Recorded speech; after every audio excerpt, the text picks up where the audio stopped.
Hey everybody, welcome to Cage My IQ. I'm your host D-Bake. Joining with me today is UFC veteran. We got Danny Chavez on here today. How's it going, Danny? How's everybody doing? Thank you very much for having me here. I'm great. It's a great Saturday, I would say. It's a great Saturday. Exactly. As you know, he's going to be fighting on, I believe it's July 31st.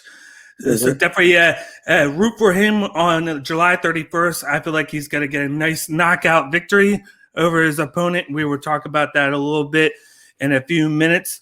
But how are you feeling today? How are you feeling now that you're going into your third fight in the UFC? Do you feel any better than when you debuted? You know, it feels it gets more comfortable. I'll say that. You know what I mean? I'll say I was very comfortable with my debut. I said after the when I had to talk to Joe after the fight was done, I had to do the post interview, and I told him I didn't really have the jitters. I really didn't. I had previously, like 3 weeks earlier, for a title in Yeah. Tampa.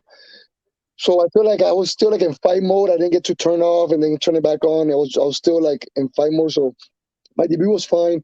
My last fight, I felt good. I lost, but I'll be honest. Like I walked in there, I felt like a winner. I felt like I was gonna win that fight. It didn't go my way. And this one is the same thing. Nothing changes. I'm really excited. This actually is probably my biggest name. I'll say the biggest name I fight so far right now.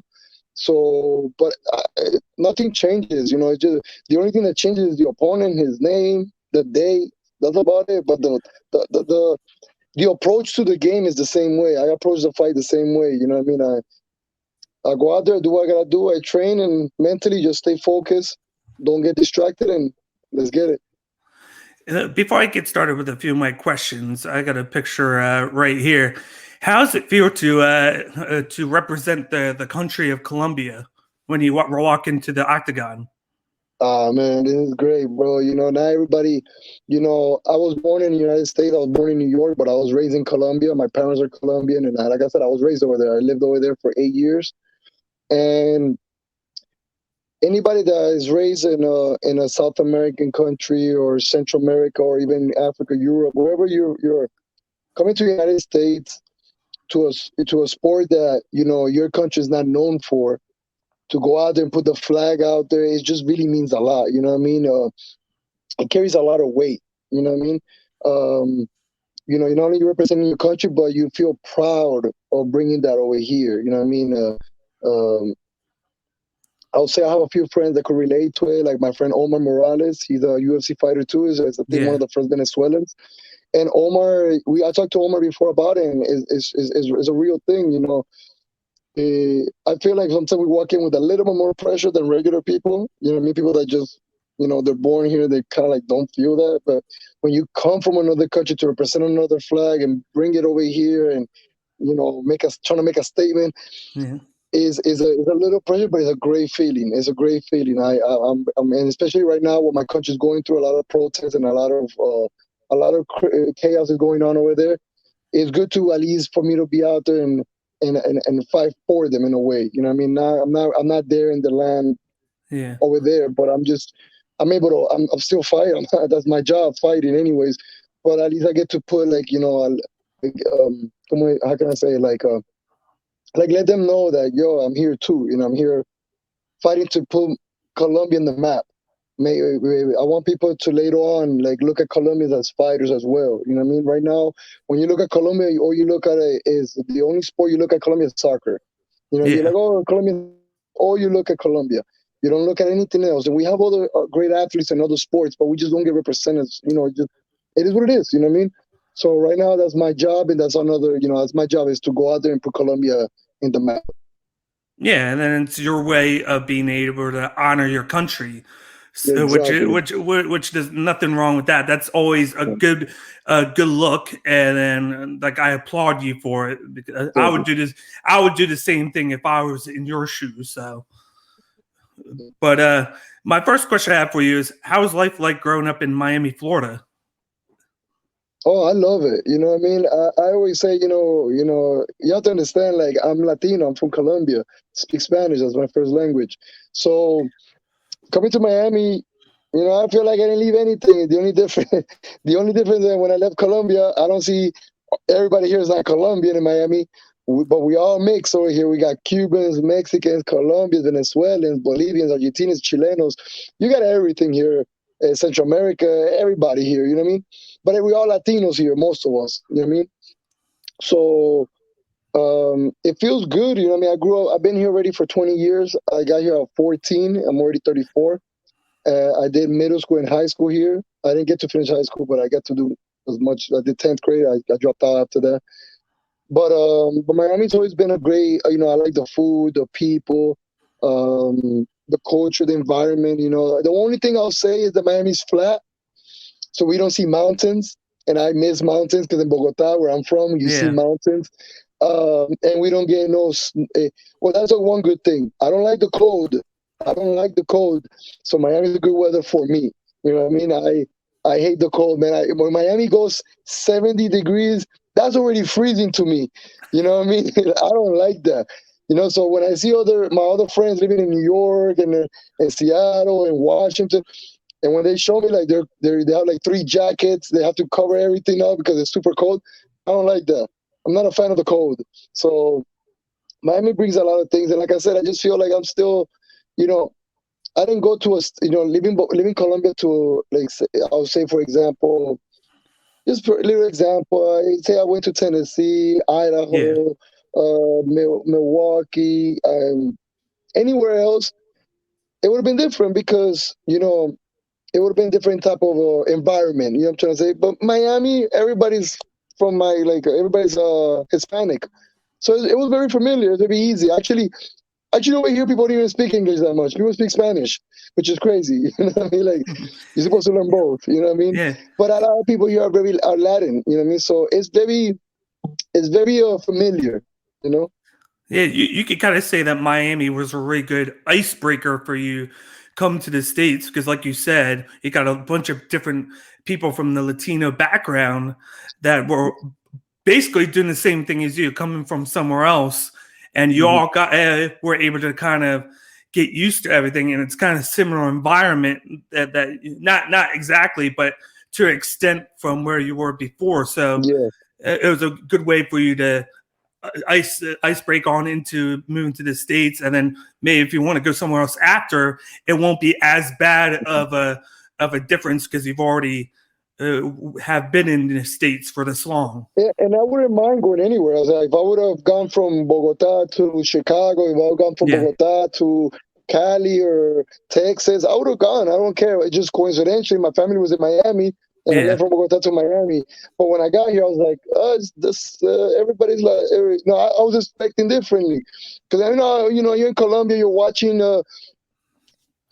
shows. For example, like I grew up with Saved by the Bell. I grew up with like those kind of shows. So I expect most everybody's American. You know what I mean? So when I got here to Miami, I'm like, where's the American people? Then, you know what I mean? Like, I don't see American people as much as I see Hispanics, So they were like, no, it's because we're in Miami. I was like, oh, okay, I get it now. When did you get introduced to MMA, and did you play anything else growing up? When did you get introduced to MMA? That's communication. No problem. When did you get introduced to MMA, and did you play anything else growing up? Well, growing up, I played a lot of sports. I would say mainly soccer in Colombia.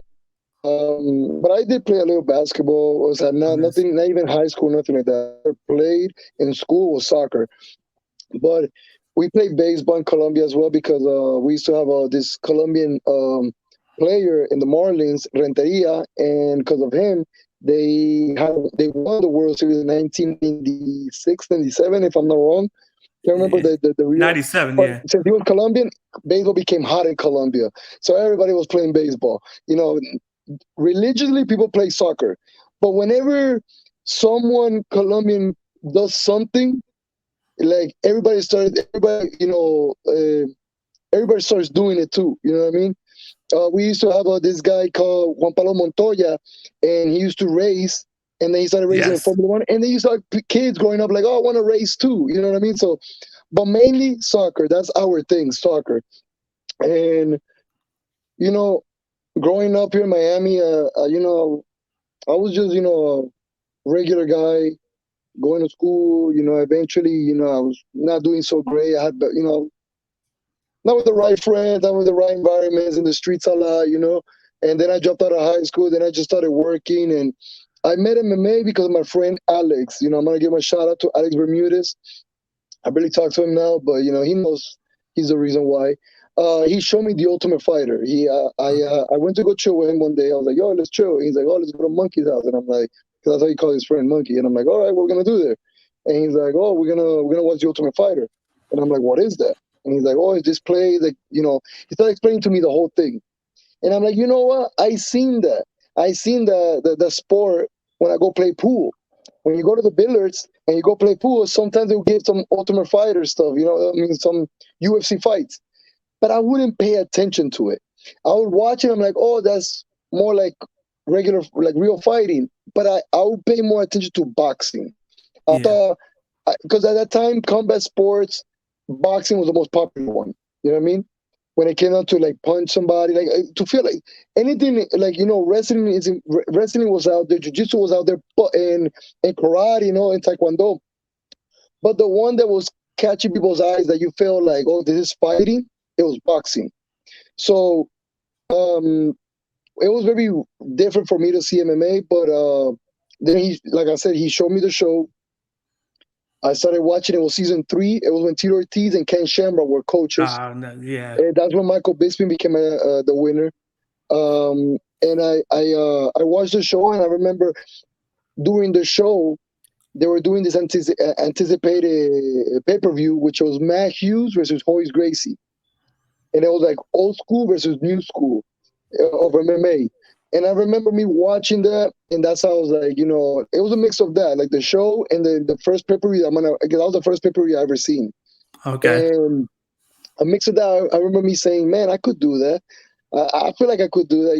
Now I didn't know how long it would take. I mean, I thought, me personally, thought that I was gonna be 30 years old before I take my first professional fight. That's what I thought. I have no clue. I was 19 years old. We're talking about 15 years ago. So I was like, okay, I'm down to do this. And then like my friends would tell me like, oh, yeah, to do this, these guys have been training since they were 8 years old. And I'm like, damn, bro, but I feel like I could do this. So I went, I joined the school. I was looking to the yellow pages, because that back then we had yellow pages. We don't have that anymore. I was going to the yellow pages, and I saw a school giving free trials and stuff. I called it, I joined it, and I was there for 2 years, and I learned like my basics and stuff like that. I ended up leaving. I didn't get along that well with the people there, and then I ended up going to where I'm at now. I've been there for 12 years.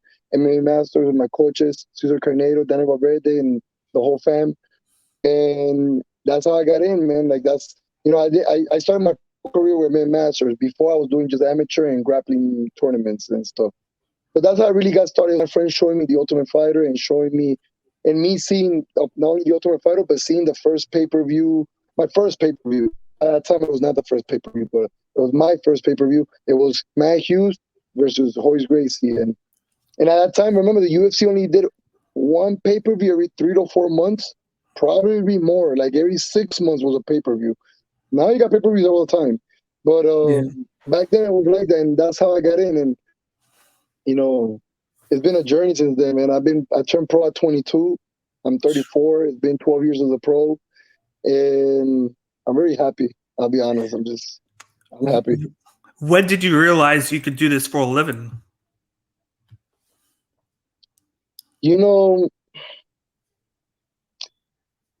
Like I tried things before I did it. I was into drama when I was in school. In high school, I did drama. I took drama because I wanted to like do acting and stuff.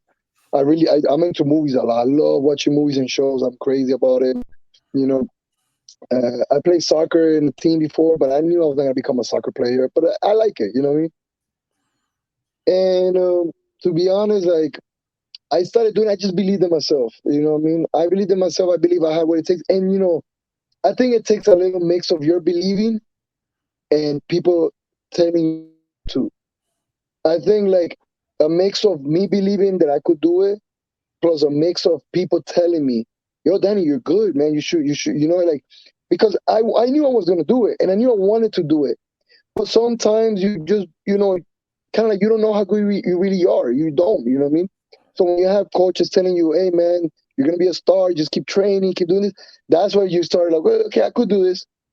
And, I think like my record was helping me to believe in that too. I was winning fights. And once you start winning fights, you start looking at it, you're like, yo, I could get there. I could get there, And then I had my ups and downs. Those things happen. I Yeah. made I feel like I made it a little late in my age at 33, but hey, man, I made it. I don't care. You know what I Well, mean? Like, yeah. hey, Well, man. if you did this 10 years ago, 33 would be young. Because Exactly. Yeah, yeah, exactly. And not only that, but like, I feel like I had opportunities to be here earlier, but I lost those fights. yeah, And those things happen. I had opportunity where they tell me, yo, man, you win this fight, you're going in. And I lost it. You know what I mean? So those things happen growing up. I'm in my 20s. I was in my 20s. A lot of things happen. But like I said, man, right now, everything is great. Everything is flowing for me. And, man, like I said, I tell people all the time, man, dreams do come true. You know what I mean? I didn't think so. I believed. But the problem is that you could believe, you believe, but you got to see reality. You know what I mean? Everybody could believe, but you got to see reality. And the reason why I kept believing is because, like I said, I was winning fights, and I know I was just always like knocking on that door. I just, I just didn't open it. I was always knocking on it, but I just didn't open it. You know what I mean? yeah. And like I said, if I would have been, now I'll tell you something. If I was 3-9, I think we'd be looking for something else to do. You know what I mean? But the thing is that I was 9-3 at one point, then 10-3. Now I'm 11-4. What I'm saying is like when you're winning and you got what it takes. You just gotta it's just you're just waiting for the right opportunity. You know what I mean? They say luck is preparation meets opportunity. Well, you gotta be ready all the time to be when that opportunity comes, you take it. You know what I mean? And Yeah. that's how it went for me. It was a 2-week notice. They called me 2 weeks. You fight. I took it. You know what I mean? But I was ready. That was a good thing. I was not overweight or just slacking in the gym that to go get ready 2 weeks to a UFC fight is gonna be hard. You know what I mean? Especially if you're like you haven't been training. But I'm always at the gym. I'm always keeping my technique sharp. I'm a coach too, so I gotta be at the gym so I could be the example for my guys. So you know, And now with how the landscape is, what they used to do was you fight, and then as soon as they would let you fight again would be like 3 to 4 months to give you enough time to train and practice. Now with how many shows that they got like 3-4 shows a month, so you can fight, and then yeah, just like Tanner Boser, he just fought 3 weeks ago. Now he is fighting again 3 weeks later. They let you do that now, so it gives you more opportunity, yeah, which more opportunity means more money for you to make. So you got to be ready 24/7 now. 100%, 100%. You have to understand one thing. Okay, everybody has a different path. You know what I mean? Everybody has a different path. Me, I'm 34 years old. What Yeah, do what am I going to do? Am I going to relax like a 24-year-old? Like if I got 10 years in this game? No, I don't. So I got to be always ready. So as soon as a fight comes in, I'm ready. Like I was going to they wanted me to fight in April. I fought February and they're already calling me. They're like, oh, can you fight April? I would have taken that fight, but I just couldn't. I mean, I had broken a bone in my foot. yeah, I gave Jared Gordon on February, and that didn't heal till like 6-8 weeks later. And then once the doctor told me you could go back to the gym and do what you could go back to kicking. You could kick now. Once they did that, I called the UFC. I told my manager, yo, call them up. Tell them to schedule me. I'm ready. I'll be honest, I don't think I ever told this to somebody, but when I was doing the quarantine, I was a little depressed. You know what I mean? I lost my job. I lost my apartment because I didn't have a way to pay for it. And I'm a very independent person. So having to like ask my sister to let me stay in her house with my dog because I have a dog, yeah, and all that stuff was hitting me. And then I won my fight in Global Legion in Tampa, and I was a champion. But I made a little check. You know what I mean? And reality hit in, and it was like, yo, I'm about to start. asking, looking for privates to teach something, you know what I mean? Because and still hunting for the UFC, of course. I'm still hunting to get in the UFC, but what's gonna pay my bills meanwhile? What am I gonna do meanwhile? Especially that, like I said, I've been working in this gym for 4 years, and then as soon as COVID hit, the gym closed. And I'm talking about I was making almost $1,000 a week. I was teaching 20 something classes and had privates. For going from $1,000 a week to $0 a week, it was hard. You know what I mean? And I remember me talking to God. You know, I'm a big believer in God, and I was saying, "Damn God, like I'll do anything to let me get in the UFC, God." I was talking to him. I was like, "Man, I'm like, you let me get in the UFC, you're not gonna see me waste my time. I can tell you, man, you're not gonna see me waste my time. I'll be in the gym, I'll be training. Like, you know, I was having a conversation with him, and then time passed, and poof, I'm in. And you know, like it's funny. It's just funny how that went down because, like I said, at one point I was already thinking like, okay, Danny, like, you know, there's a difference chasing it at 24 years old and trying to chase at 34 years old. Because if that opportunity doesn't come, where was Plan B? You know, I put all my chips on Plan A. I didn't have Plan B. Yes, I'm a black belt in jiu-jitsu. I had some money saved up, but that Plan B was gonna be open up a gym and do the stuff. But you know what I mean? Like I didn't really have a Plan B. You know what I mean? I put all my chips in Plan A, and if it was not gonna work out, you know, I'm a grinder. I was raised like that. I'm a grinder, and I'm the kind of guy that if I have to get a job at KFC, I will. You know what I mean? I'm not gonna be the kind of guy that I can't make it over there because I don't want to take the bus. I'll take the bus. I don't care. You know what I mean? I'm like that. I was raised to grind. You know what I mean? So nothing matters to me. I'll grind, but you don't want to. So like as you get older, let's be honest, man. Like when I'm done with this career, I want to be a boss. I don't want to be an employee. You know what I mean? Like, let's be honest. Nobody wants to be an employee. You want to work in what you like. You know what I mean? You know what you love, and if you're still working, you're the boss. Don't want to be the employee at 40-something years old, or even in my 30s. You know what I mean? Like thank God right now I ain't got no bosses. My boss is Dana. You know, nobody else.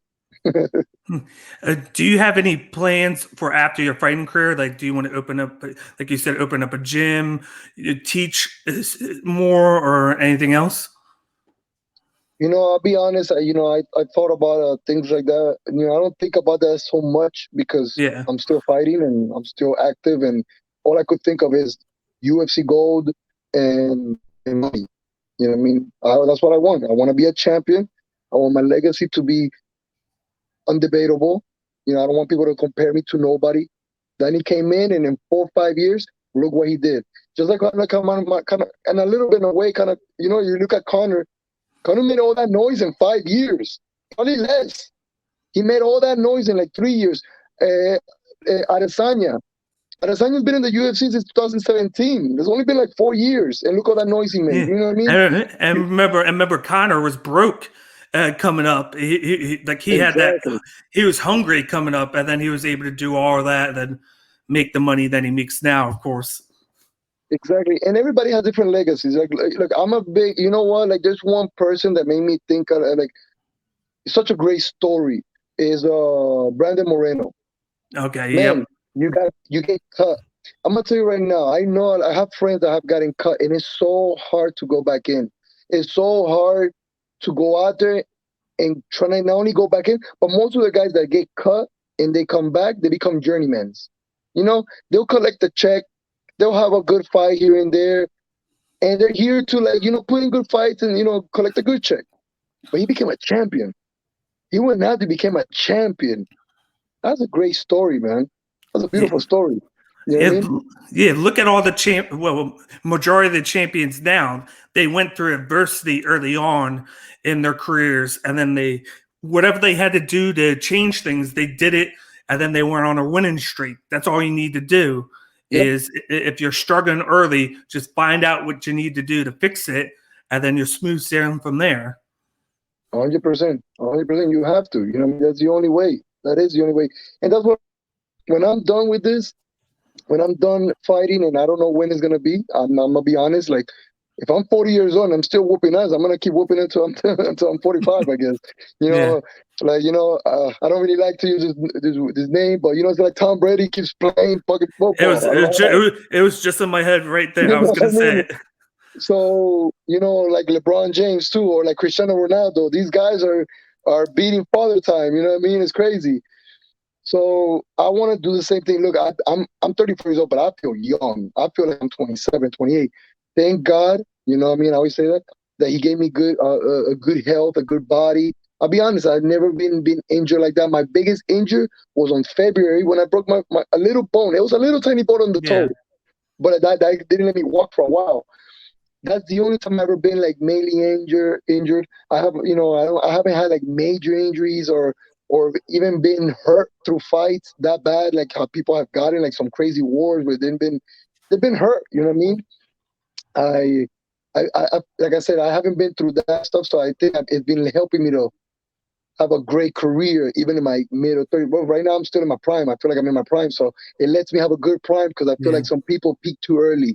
Some people's prime was so early that by the time they get to my age, they're beat up already. You know what I mean? So I think everything has gone well for me in my path to greatness that I want to achieve. So, after that, I want to put up schools. I'm not gonna lie to you, but coaching. I don't mind teaching. So difference. Yeah. I don't mind teaching. I don't mind showing up to my school and be like, "Hi guys," and see everybody and teach. That day I want to teach technique, but I don't want to be in charge. I don't want to be like, "Oh, Danny's gonna teach." Like when you open up a school, you're the main teacher for a very long time until you put people to start teaching for you. You know what I mean?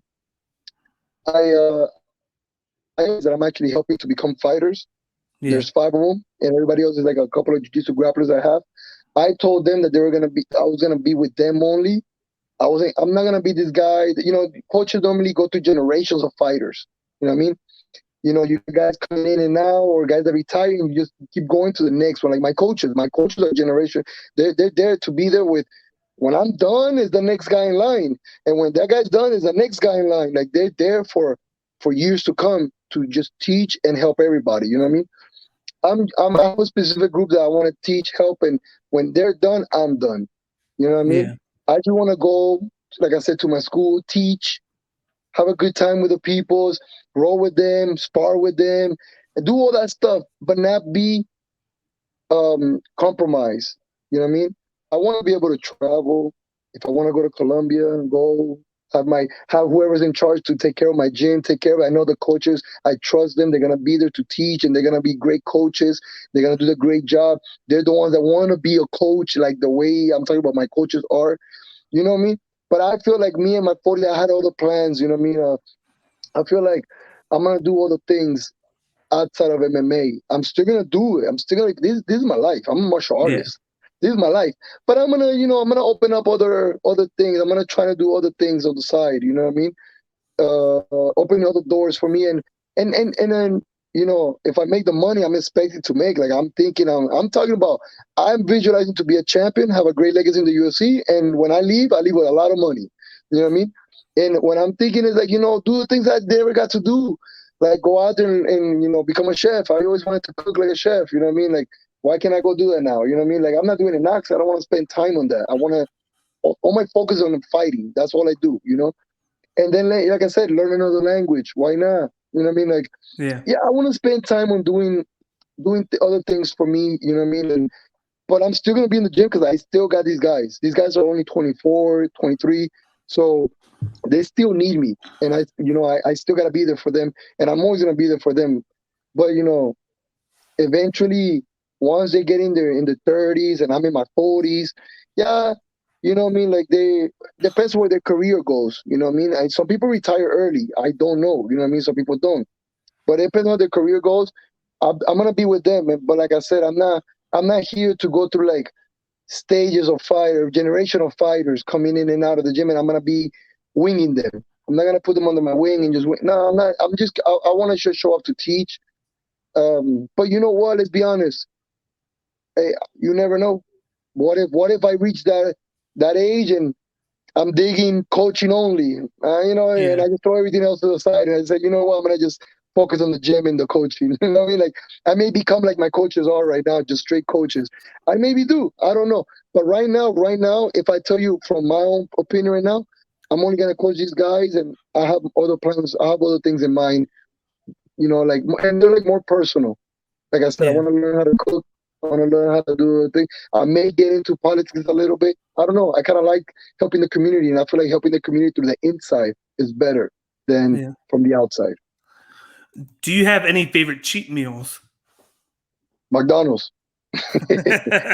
Yeah, man. McDonald's chicken nuggets, fries with my what's it called? Buffalo and ranch. Shout out to my Okay. boy G. He told me that mix. That's the best mix I ever ate. You got ranch and buffalo, and you put it together, and it's like a creamy, spicy. I eat my nuggets and my fries like that with a large, and they're always large. It's always large Coke, large Yeah. fries, and 20 nuggets. And pizza. I love pizza. Oh, you can't go wrong with pizza. You know what I You mean? get Those are my top two. if you want pizza, go to New Jersey. The best pizza is in New Jersey. That's all I'm gonna say. Oh, how you gonna diss New York like that? How you gonna diss New York like that? New York is number 2. New Jersey's number Oh, 1. nah, Uh, I ate. You know, I'll be honest. I never ate from New Jersey, and I was in New Jersey years ago. I was staying in Belmar. It's like by the beach, I yes. think. It was cold. It was like one of the cold weather times, Yeah. and I don't remember ever going to eat pizza. I have ate pizza in New York before, so I gotta try it out. I gotta try. I gotta try out one day there and one day in Chicago, because my boys from Chicago Brick were telling me, oven. "Oh, Yeah. you haven't tried Chicago pizza," and I'm like, it's not the same. You know, it's a little different. You know, it's deep dish. It's different. You know Yeah. what I mean? So You got to eat it with like a fork and a knife. yeah, I'm not used to it. That to me feels a little bit more lasagna style. You know what I Yeah. mean? But yeah, whenever I'm in New Jersey, I might give that a try. I'm gonna remember that. Yeah, definitely do. What was it like to make your UFC debut, and on top of that, win it?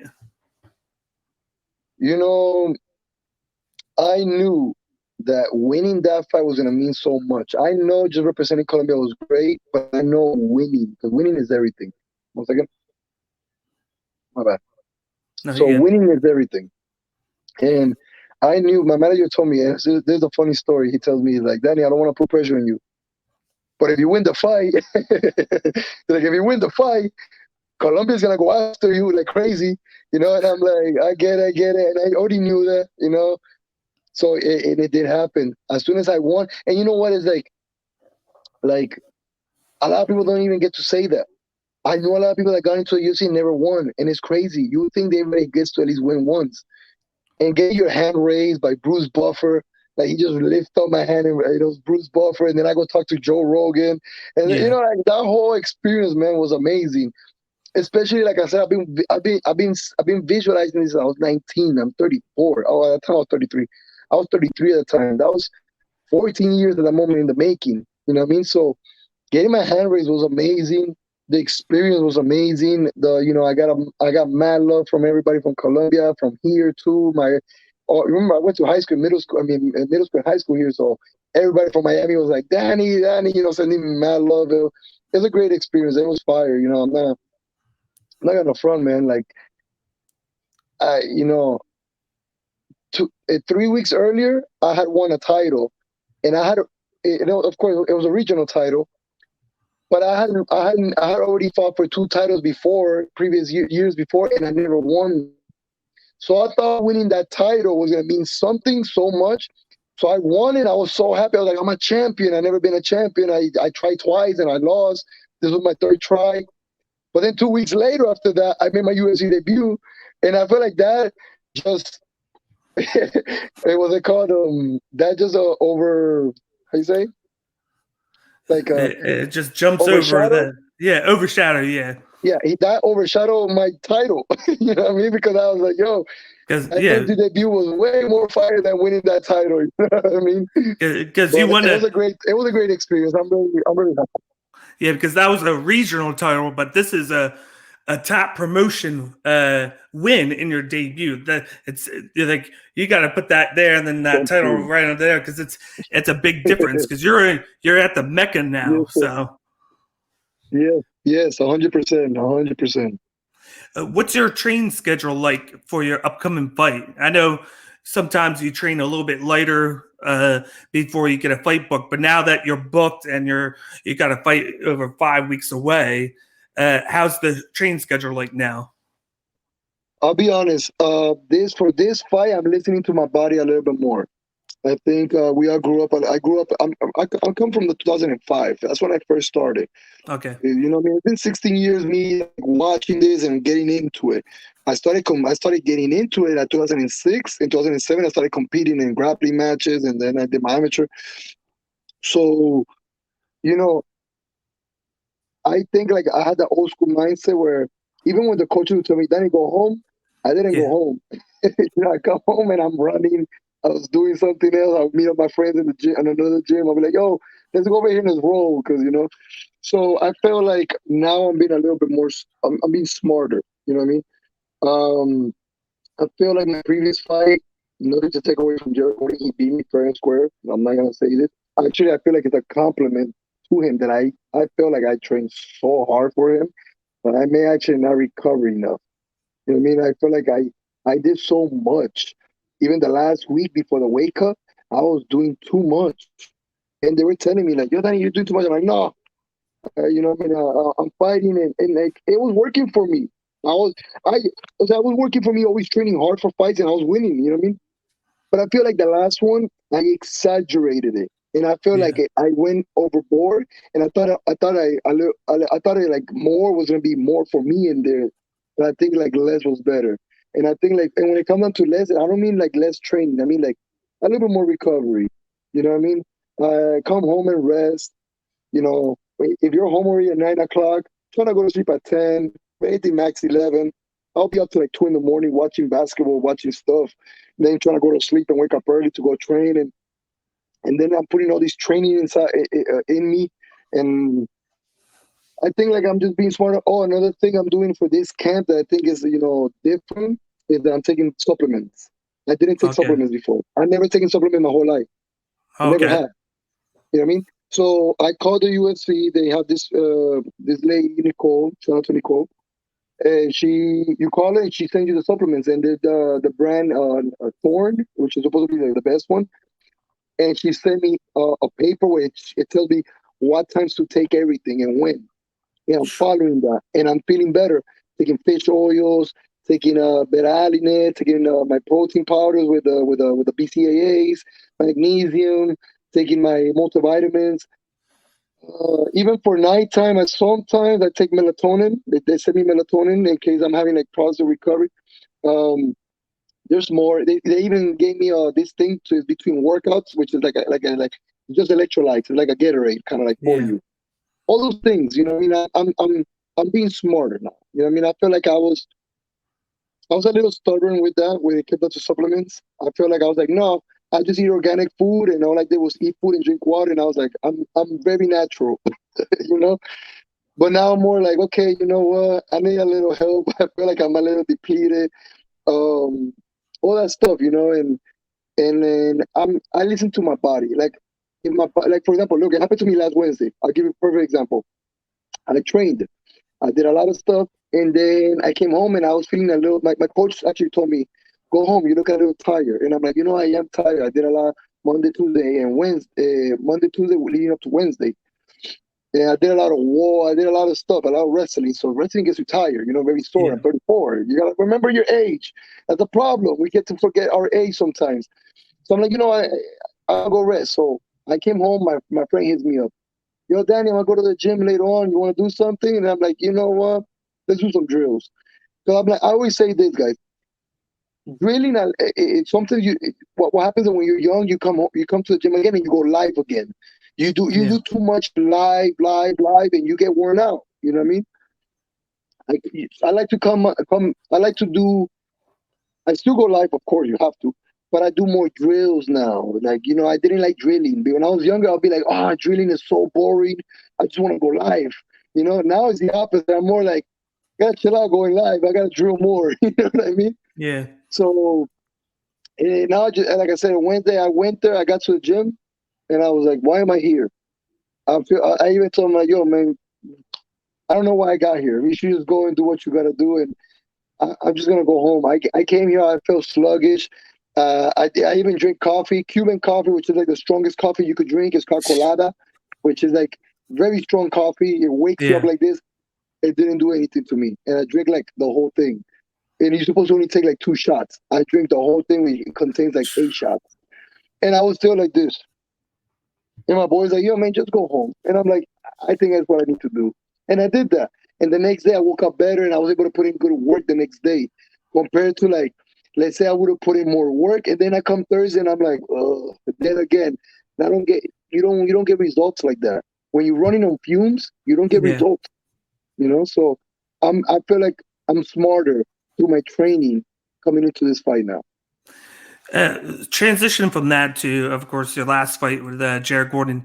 What did you see in your last fight that you felt like you need to work on for going into this fight? What I said earlier, being smarter. I feel like I said, I feel like when it comes on to the fight itself, us inside the octagon, I think like I could have made better choices while I'm fighting, and that happens to everybody. We were making choices while we are there. Sometimes we're like, oh, I should have kicked them, or should I gone for this? You know what I mean? So I think I could have made better choices, but hats off to my opponent. He made the right things to beat me. You know what I'm trying to say? So it takes two. You know what I mean? It's not about what do I do. It's about he's doing something too. You know what I mean? So, but I think like what I needed to do is just be smarter approaching this fight, because I feel like the last one, like I said, I wasn't being smarter, and I feel like I think like I did certain things wrong before the fight that I'm not doing in this one, and I think that's that.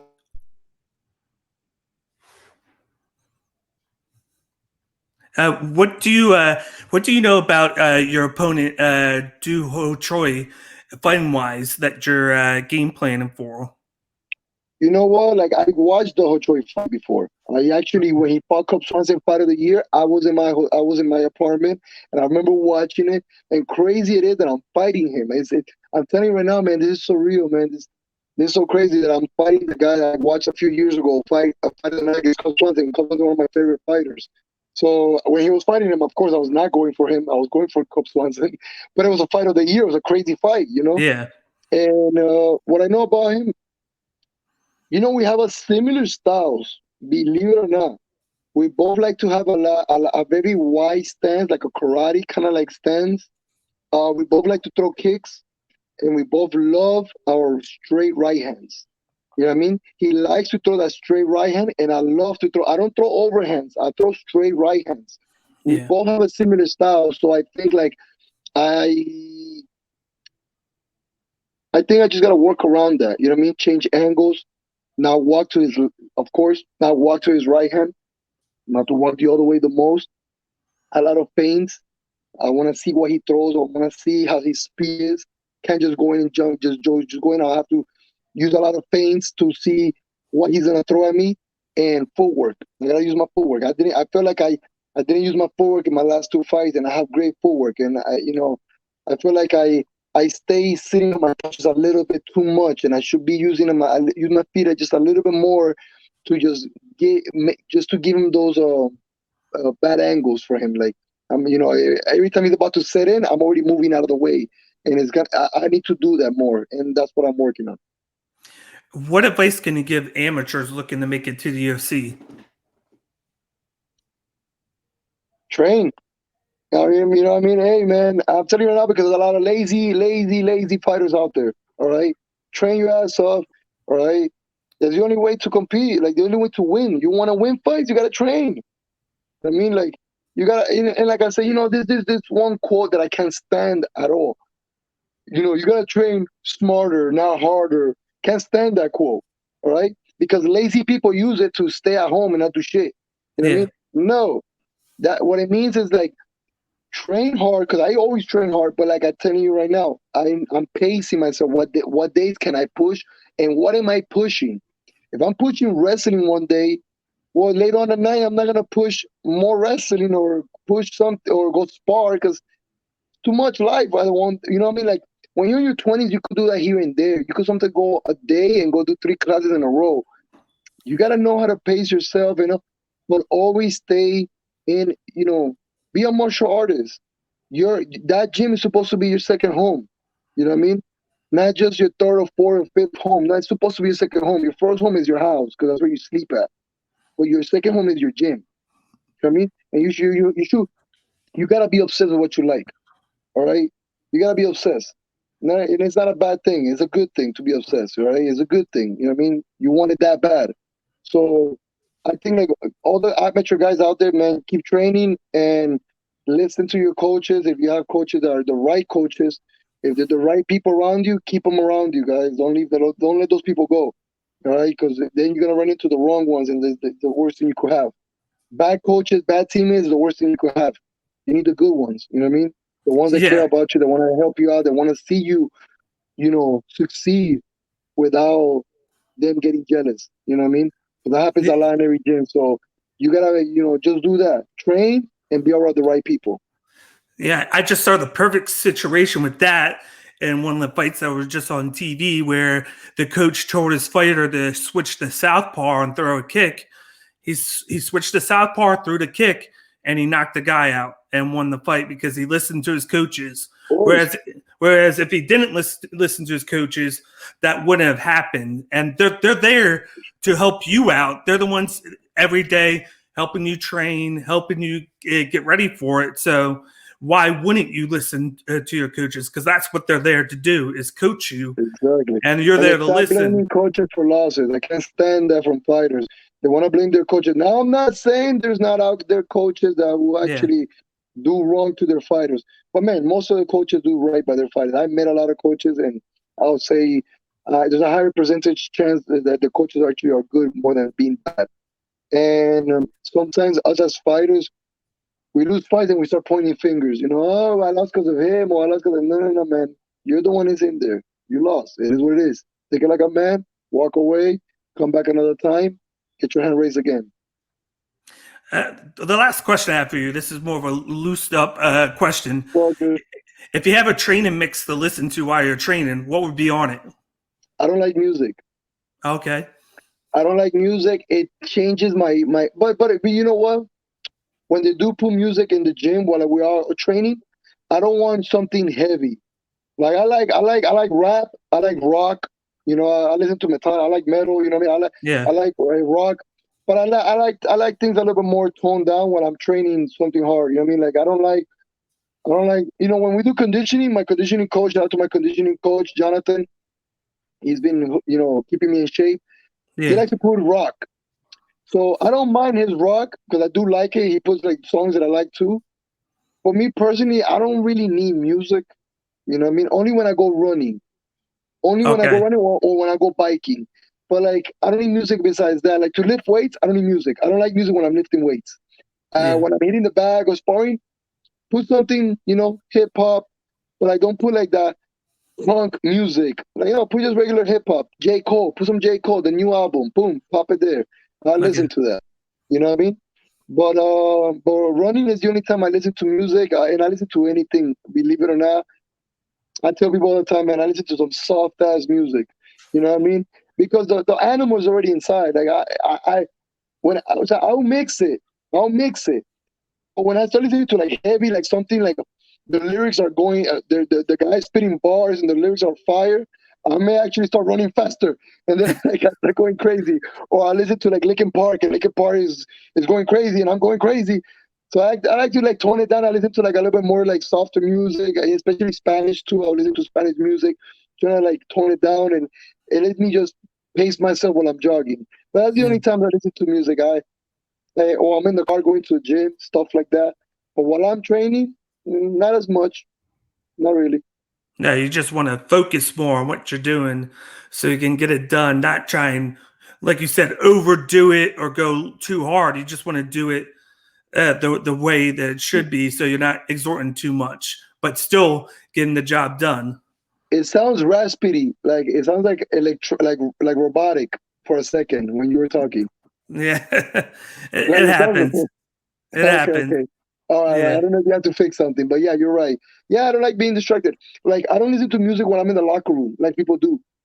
Like when I'm in the locker room before I come out to a fight, I'm sleeping. I take a nap, and then I wake up. And when I do wake up, it's like 3 fights before mine, and then I start stretching, warming up, getting everything done. But I don't like, because I feel like music will actually change my energy. I start listening to something so heavy. By the time I walk into the cage, I'm tired. I already mentally fought that fight. You know what I mean? I was already in the locker room too hyped up. Then by the time I get to the fight, I'm like, oh, I'm a little tired. Why am I tired? But because you kind of like mental gas. You got like Yeah. mental tired. So I try not to listen to anything. I'm just resting. When it's time to fight, I get up, I stretch, I warmed up. Let's go. It makes sense now. Like, it took me a second. I was like, okay.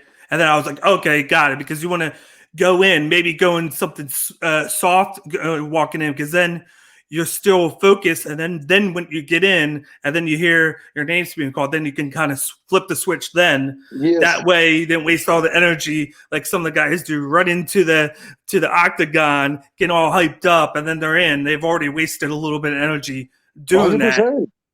100%. And that walk into the cage is that there's a lot of anxiety, and some people get that. I don't really get that, but I'm saying like the whole time leading up to that day of the fight, you have all this anxiety moment that you learn how to control. It doesn't get the best of you, but they were there at one point through the day. You know, whether you were eating breakfast, whether it was after the weigh-ins that you got to the hotel, you eating, you're like, I'm fighting tomorrow. Oh shit, you know what I mean? Like those Yeah. things don't happen in the moment of the fight. It could happen too. You don't know how to control it. Once you got everything under control, you're good to go. Well, I would like to thank you so much to spending time with me on here. We did a little bit more than what I thought, but I thank you.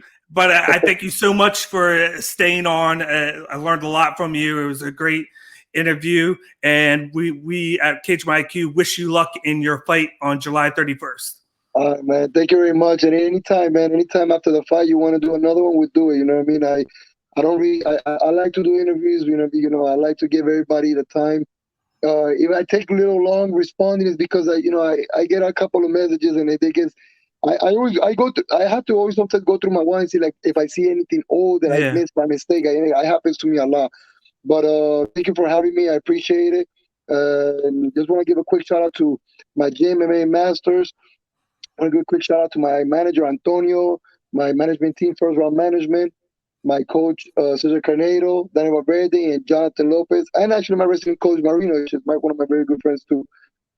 All my teammates that I made masters, they know how much love I got for them, and my students, all my students, you know, everybody, my family, my friends. I just want to give a shout out to everybody, man. Right now I'm in good spirits, so you know what I mean. I just can't wait, man. It's 5 more weeks from today. It's 5 weeks from today, so I can't wait. Exactly. I can't wait either. But just want to thank you so much, and I hope you have a wonderful rest of your night. Well, I gotta go swim right now. Actually, as soon as I hang up with you, I'm gonna go swim. So thank you. Sounds good. We will talk to you later. Yeah. All right. Thank you very much, sir. Thank you very much. Yep. Once again, that was Danny Chavez of the UFC. Thank him so much for coming on. As always, you know, this is Cage My IQ, the best place for MMA content. You can follow us on Instagram, Twitter, YouTube, and Twitch. And once again, don't forget to subscribe to the YouTube channel. We put out the previews and recaps for every fight for UFC, PFL, One Championship, and Bellator, as well as put out all the interviews that you see on the page. As always, I'm your host, D-Bake, and you guys have a wonderful rest of your day. Thank you for tuning in.